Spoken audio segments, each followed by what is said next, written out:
The world we live in is truly beautiful. We are surrounded by so much that we take for granted.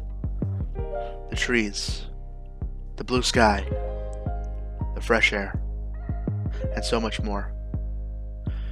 But if we don't appreciate and take care of these things while we still have them, we won't have them for much longer. Air pollution is a serious threat to our environment and our health, yet the majority of us choose to ignore it. We choose to ignore it because Houston's economy is built on the petrochemical and shipping industries.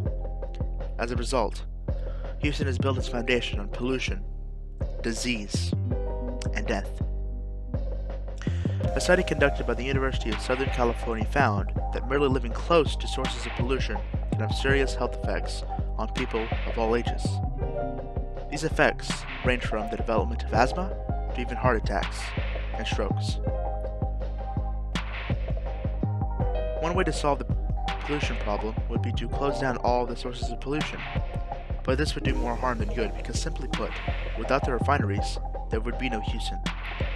To find a proper solution, the environmental groups and the companies need to work together to find the balance between industry and pollution control. As of 2019, Houston is ranked as one of the worst ozone-producing cities in the country.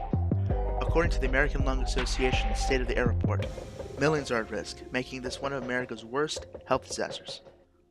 Although improvements are being made every day, the pace of cutting down on ozone emissions is too slow and has resulted in millions of innocent people being at risk of illness later on in their lives. Recent events like the ITC chemical plant fires in Deer Park show that Houston is still a long ways away from the safety standards we thought were already in place.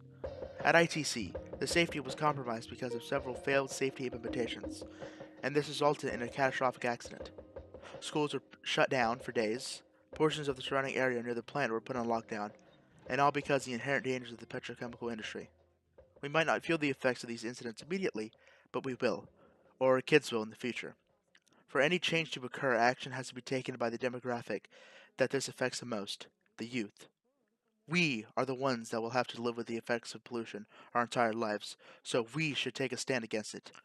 We have to become the change that we want to see in this world.